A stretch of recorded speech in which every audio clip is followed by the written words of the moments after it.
It's all about Black history, y'all. In the heart of struggle, in the death of pain, will we rise of spirit,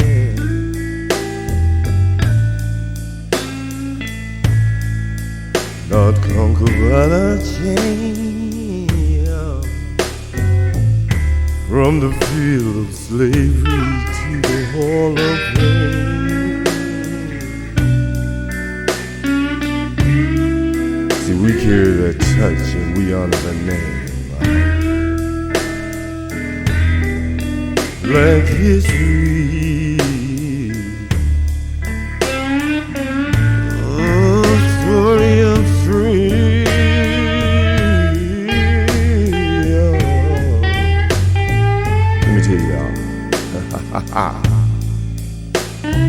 From the depth of the ocean, we rose away. Yeah. Through triumph from within, we overcome so far. The echo of the history, we bear the scars. In the face of the injustice,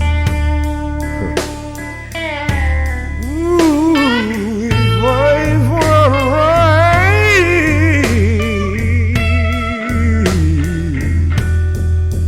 Let me tell y'all what we did, y'all.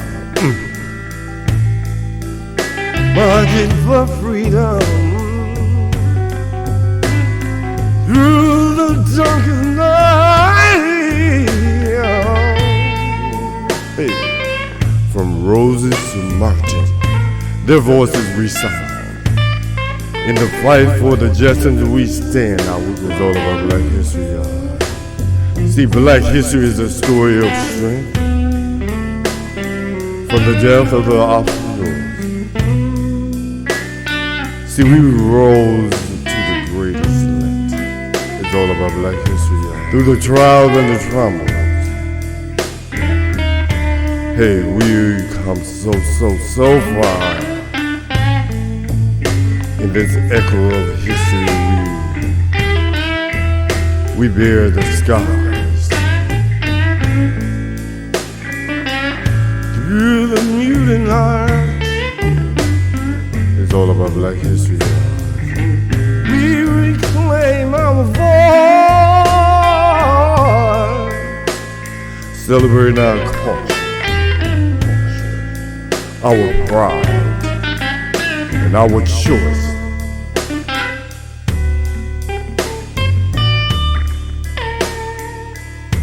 It's all about Black history, y'all. In the tempers of the time of our story told. A legacy of courage, of faith, and of gold. Hey, Black history is a beacon of light, guiding us forward into the night.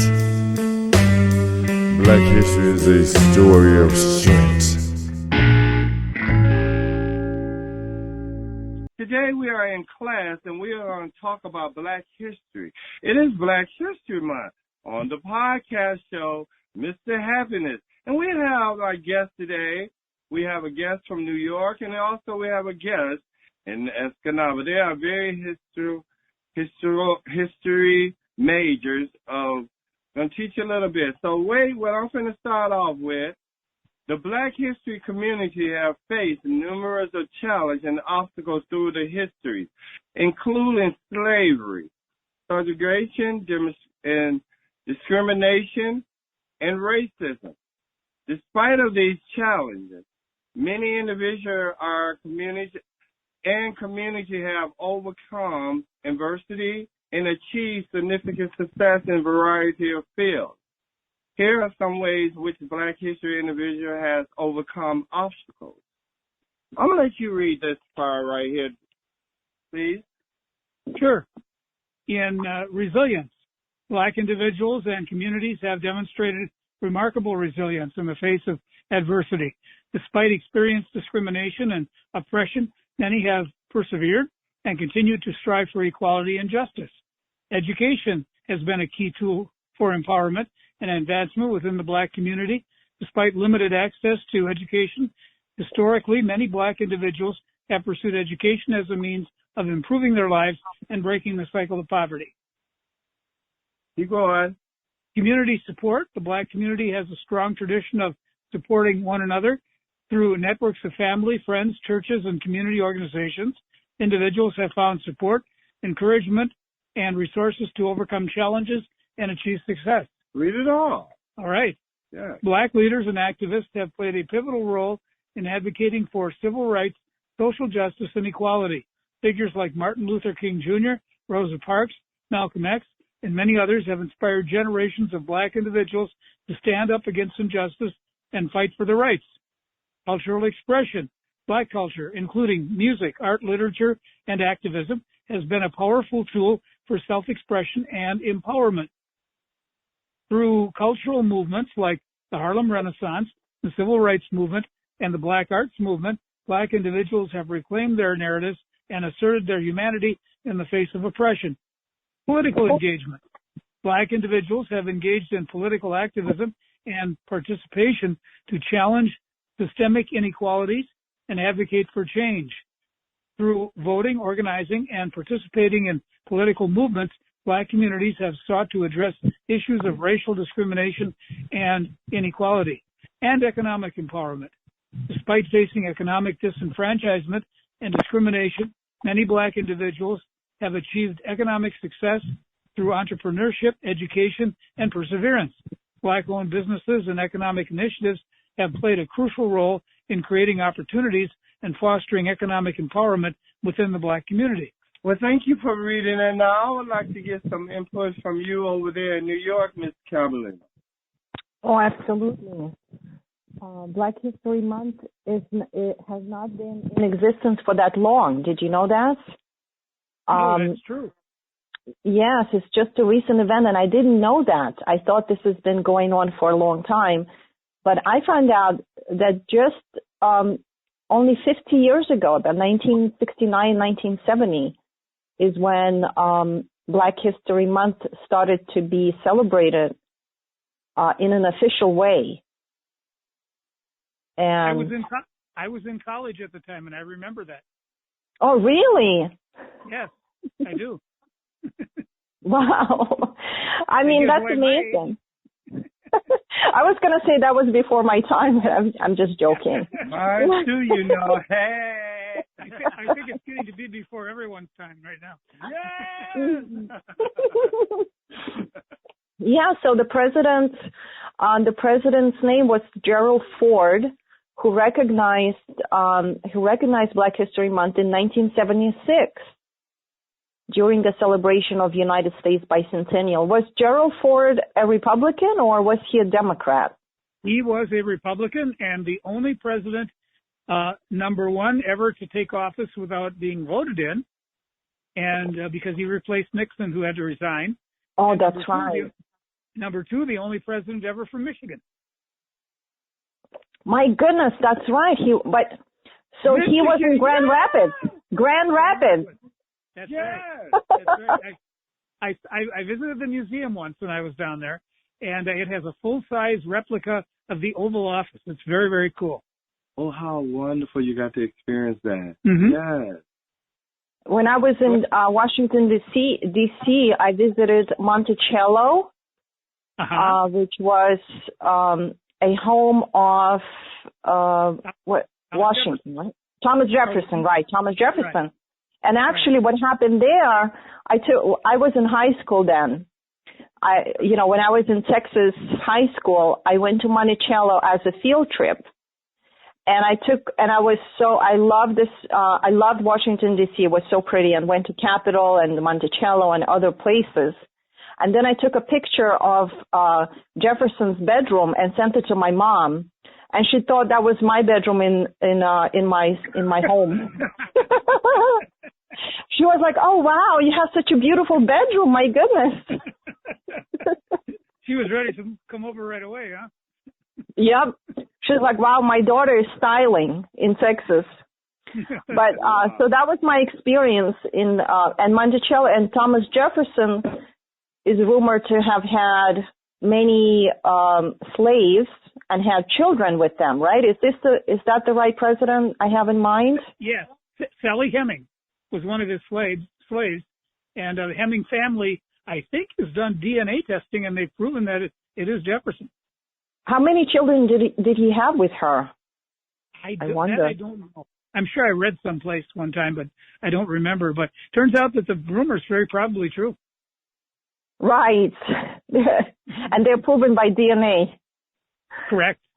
The DNA from Heming's descendants, and of course DNA, because there's still quite a few Jefferson descendants around too. So it says here online that he had at least three children. That sounds about right if I remember. Yeah, that sounds about wow. Right. Which was a very small number of children back in those days. Well, now you see where right. all our race are mixed in with, correct? What is it? Now you see why our skin and our race and color are all mixed with so many different type of nationalities. Absolutely. Because we come from slavery, and so back in slavery, coming from the South, I have not experienced that, and I'm only in the 60s, but I have experienced some of the racism in the 70s and how hard and sad it is. But what else did you learn more about Black history? You was talking about a person, a Malcolm X. Harriet Tubman. Yes. So her mother was half white. Uh-huh. Harriet Tubman, when you told me about her, and I do remember that she was an abolitionist and she was in suffrage. I remember her from the women's suffrage movement, but she was a slave, and her mother turns out to be was a daughter of a slave owner and a slave, so she had mixed heritage as well. But then with her, she saved so many slaves during her time, and she resisted so much because the owners that she had promised, they were just tearing the families apart because they had so many children, and they would just sell them off like they were puppies, dogs' puppies, and tear the families apart. Yeah. And she had brothers and sisters that were sold, and her mother, finally, she had a son that was her baby son, one of the youngest ones, I think. So they came to buy him, and she said, if you come over here, I will split your head open. And that's when they believed her, and they left her alone and let her keep her son. And that's when Harriet said, oh, well, I guess we can resist. We don't have to just... And another thing, she became so religious because she had a head injury and became very religious and devout. But she didn't like, at that time, those churches were preaching to slaves to be obedient and to... They said, oh, you got to listen to your master and be obedient and be quiet, be docile and stuff like that. But she wasn't into that teachings. She was into Old Testament. And Old Testament tells the slaves to resist. I didn't know that. I got to read up. What does it say? I had no idea. I thought, yes, I got to read up the Old Testament. I think mostly it was because the Jews and Israelis, generally speaking, they were slaves. They were enslaved wherever they went. They were enslaved in Egypt. They were enslaved in other, Arab states, although they weren't called Arabs back then. But wherever they went, they were enslaved. That's where they were constantly on the move. And so they were very anti-slavery. And in the New Testament, there's reference to slaves But it's kind of interesting because it says, you know, no matter what your station in life, you can be redeemed. And it mentions slaves, but that's more of, well, slaves are just a fact of life. You know, in the early times of the early church, it was accepted in every culture. Actually, in some Islamic cultures, it still is accepted. Slavery still is accepted. Yeah. Yeah, it is. Mm-hmm. Well, the wife is basically in a Shia. We're going into Muslim, but in the Shia religion, the wife is basically a slave. I mean, like in the fanatic way, and the daughter is basically a slave.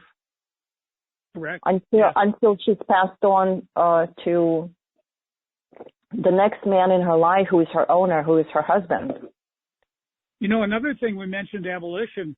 Another little known fact about Michigan is there's a little town outside of Detroit called Plymouth. And Plymouth was the last stop on you've heard of the Underground Railroad, which got slaves out into Canada. Plymouth was the last stop on the Underground Railroad before they got them across the Detroit River into freedom in Canada. Wow. And a lot of people think the abolitionists were mostly the northeastern people like Massachusetts and Rhode Island and all that. And they were a powerful force. But they also, abolition was a strong, very, very strong belief in Michigan as well. Yes. Harriet Tubman had smuggled a lot of people to Canada. I guess she did go through like you said, Plymouth. Upper Michigan. She must have gone. Yep. Yep, there. And we had a long Canadian border and unprotected. You know, a lot of the people who came here in the early days were French Canadians, and they just kind of walked across the border and settled down, you know. Right. And back and forth. We thank God for Harriet Tubman is freeing the slave. Now, what about Rosa Parks? Can we move to another one? Yes. Let's talk about Rosa Parks. That's another activist, a woman who became an activist without even trying to be an activist. Mm-hmm. Pretty much. The Montgomery bus boycott, as we kind of set off the whole civil rights movement. It was kind of interesting because what it was free enterprise. The black people said, we're either going to walk to work every day or walk to shopping, or we're going to carpool. We don't need your buses. Well, they couldn't survive without because the black population was real heavy in Montgomery, and they couldn't survive without the black revenue. So eventually, you know, they had to let the black people sit where they wanted to sit on the bus. It was good old fashioned free enterprise. Yes, power of the number of people. Power of the purse. Yes, exactly. Mm-hmm. That's another woman. Park, but not saying going to the back of the bus and saying I can have the right to sit where I want to sit. Mm-hmm. And that's what we are talking about. Now let's move on to Martin Luther King Jr. But if Robert, if we stay on Rosa Parks, what's so fun? It's not funny at all. But I'm looking at the picture of Rosa Parks. She was arrested, and here she sits, this lovely lady, so well dressed. Mm-hmm. And like, you know how they were dressed in those days. Very nicely, very, like she just looks like a housewife. And which, you know, and with nice hair and nice jacket on and blazer. And she was arrested, and glasses. And she doesn't look like a criminal. No. Well, it wasn't about being a criminal. Let's get something right here. We talk about back in the slavery or black history, and I go through that at this time too. We have to stop judging and stereotyping people. And as Mr. Happy say, as God said, love all. But through that struggle as she went through it, we all in black and many of people of culture. And, you know, I just divine to keep everyone's head to keep moving and no allow a bully to keep on bullying you. But I give thanks to Rosa Parks. I give thanks to Martin Luther King Jr. And I'm giving thanks to Malcolm X. So let's talk about Martin Luther King Jr. Yes. Well, of course, was the centerpiece of the civil rights movement coming out of Atlanta, and a proponent of peaceful resistance. Cost him his life, and but it got the whole train rolling, and it basically pretty much ended segregation in the South, although it took a couple of landmark federal laws to really end it. The Voting Rights Act and the, the Public Accommodations Act in the 60s. Interesting how the party lineup was back then, too, because most of the people who voted for those two laws at the time were Republicans, and most of the people who voted against the laws at that time were Democrats. So the roles were totally reversed, because the people promoting segregation in the South were what they called Dixiecrats or Southern Democrats. You don't have those nowadays, but it was a kind of a total flip from what you might expect. For example, one of the fellows who filibustered I think it was the Voting Rights Act in the Senate was Al Gore's dad. Wow. Yeah. So it's a whole different situation today than it used to be back then. It really is. And what I know now is that right now Martin Luther King Jr. is a hero, and it's widely accepted. But at the time of his death, he was a radical and did not have I think he had a very low approval rating if they had those questionnaires, and they thought of him as a radical. Well, and the FBI went after him mercilessly. CIA and CIA. Yeah, which I find kind of interesting now, because there's people that are being investigated, I think, unfairly by the FBI and the CIA. People who just have a different viewpoint, being labeled radicals, and people are defending the FBI and the CIA. And I said, boy, that's interesting, because back when I was in school and it was the 60s and the civil rights movement was on, the people back then, the progressives back then, hated the FBI and the CIA because of what they were doing. Yeah. So it's like you support them because they go after your enemy, but then what happens is what happens when you become the enemy? Right. It's not good. Yeah. And and speaking about him, what about Malcolm X? He was even less popular, and he was and still is considered much more radical than Martin Luther King. Now, Martin Luther King nowadays is kind of like has gained this vanilla image because he's so widely accepted. And he was pretty conservative, really. He was a conservative. Right. He believed in individual effort, and doing for yourself. I remember an interesting story. Condoleezza Rice. Yeah. Condoleezza Rice, talking about the partisan differences in the South nowadays. Condoleezza Rice, they asked her once, well, you're a black person, and how is it that you're a Republican? She said, well, I grew up in the South, and the first people who got my dad registered to vote was the local county Republican Party.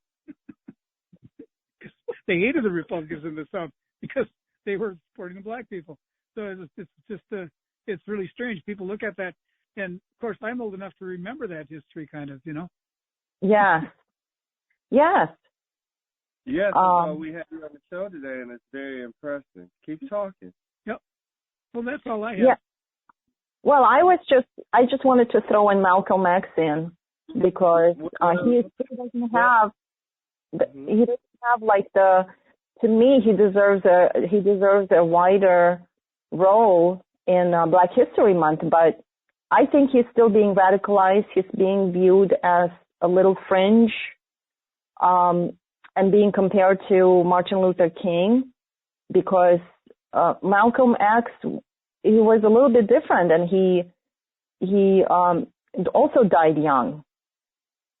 So I actually do consider him on the same level as Martin Luther King in terms of fighting for against the racism and against for the rights of the people, and fighting for democratic choices. I think he's also very good. Mm-hmm.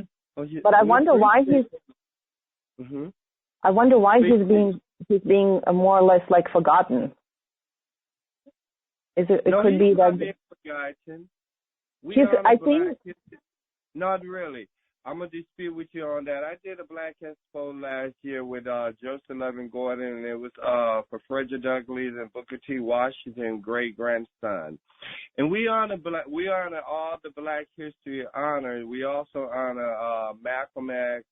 We honor Frederick Douglass. We honor Booker T. Washington. We honor many blacks that we known that was a civil rights leader to help free us from slavery and to help have a voice of leadership to help to guide us into righteousness. Now, I also would like to talk about a little person. You had spoken of him the other night to me on the phone. We need more leaders that in the black community to really stand up and take charge of I am honored, but we need more leaders to not, like Malcolm X, like Martin Luther King. What I most love about Martin Luther King said we shall overcome, but he was more conservative, you said, but if you look at some of his shows, he didn't go as Mr. Happiness and as our God and Jesus Christ. We are all one creed. Our skin is all one. You all have talked about many names from we all are one. Slavery is in many cultures, and that will be my next podcast about culture. Right now we're going to stay on the black history, but what I love about Martin Luther King, because he showed the individual of culture to love all mankind. He said, brothers and sisters, what race of color you are, we shall overcome. Hand in hand, walking together. That you might have spit on us or beat us with that, but Martin Luther King, he showed more of, as Jesus said, we are love. See, as I teach a lot of people, not teaching, I come from a school of nothing but majority of black in Saginaw High School. When I moved up to the UP in Escanaba going to college, and they had by the way, everyone, the young lady that I am talking to, she was my tutor, and that was she was my tutor, and I met her at the age of 35, and she the one taught me even more to stand to that book. She achieved on to move to more greater things into life. She speaks many different languages. I am extremely honored of her personality, but she couldn't understand the way I talk at first. But she felt my spirit, and she said, stay out of that window. Funny story here.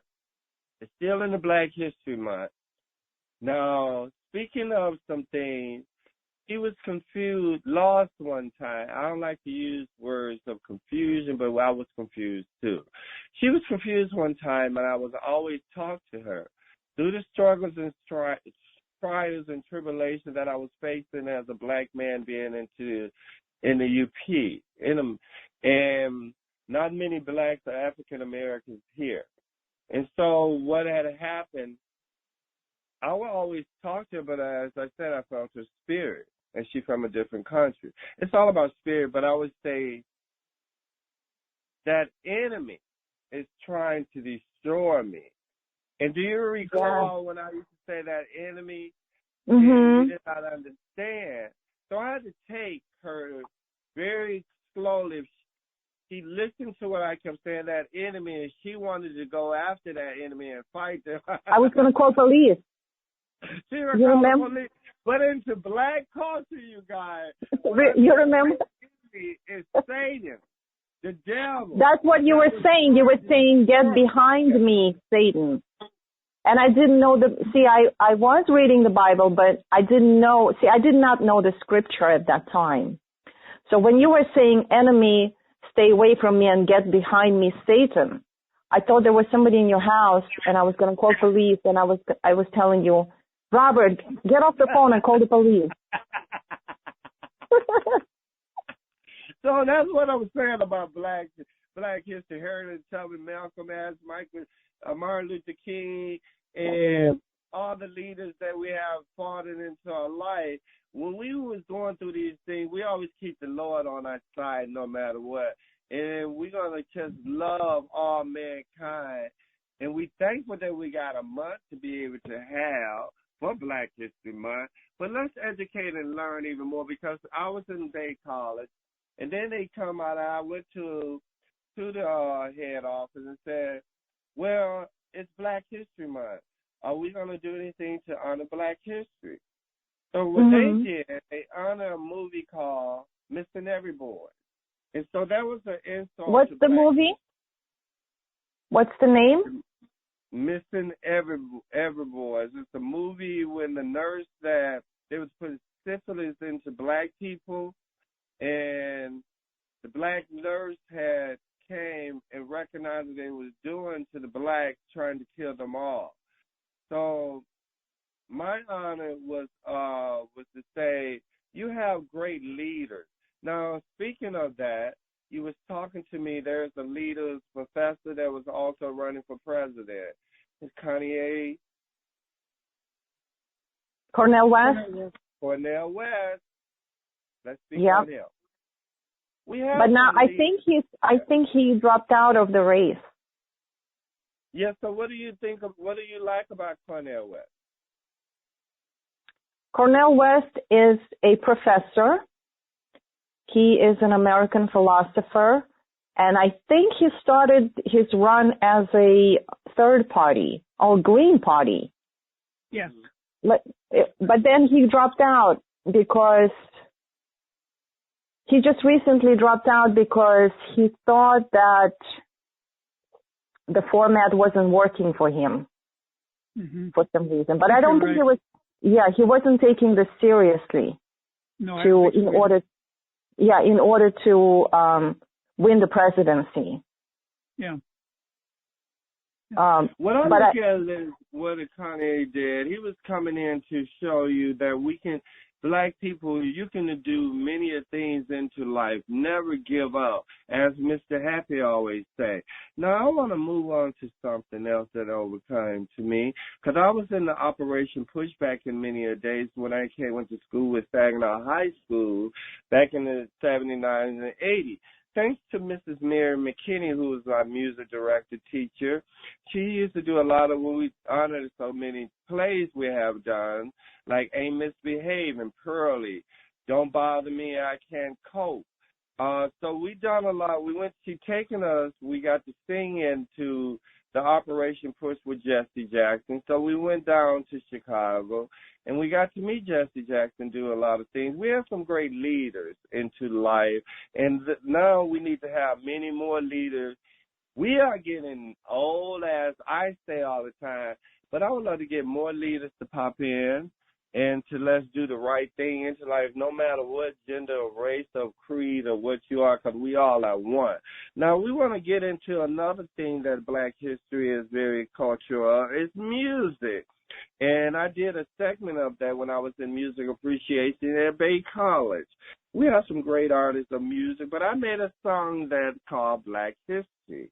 And that will be on the podcast, and you all will be listening to it, and you will see this great show. Now, before I close, because I know I got to feed you, but anything else in my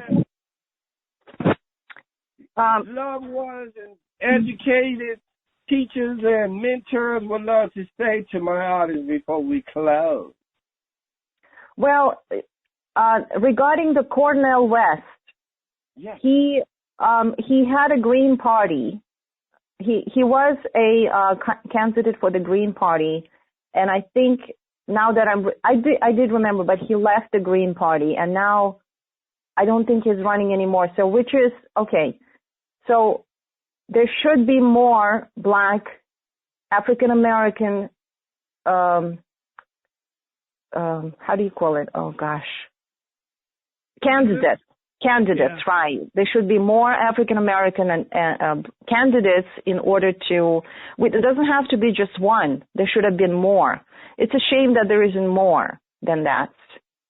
He is the person with the most name recognition, but I don't know of any others, to be honest with you. Well, Tim Scott, the Republican Party, he ran for president on a Republican ticket out of South Carolina, and is pretty outspoken. And I don't know how well he's known nationwide, but he's pretty smart and pretty aggressive. But that's the only other one I can think of with a national profile. Right. Yep. So we still have a long way to go. That's what I was going to say. But so that's my take on it. I had read a lot of other stories. It's a very short time that we have to cover, but there are many other stories that are fascinating about the Black History Month that are a long time for that. But I think we covered the most famous. Thank you so much. We appreciate you having on this show. We got to close for today because the recorder is about to crash down. Okay. I thank you all for this podcast. Okay. And Don and Zuri. It's okay. back to be said all together, y'all. Happy Black History Month.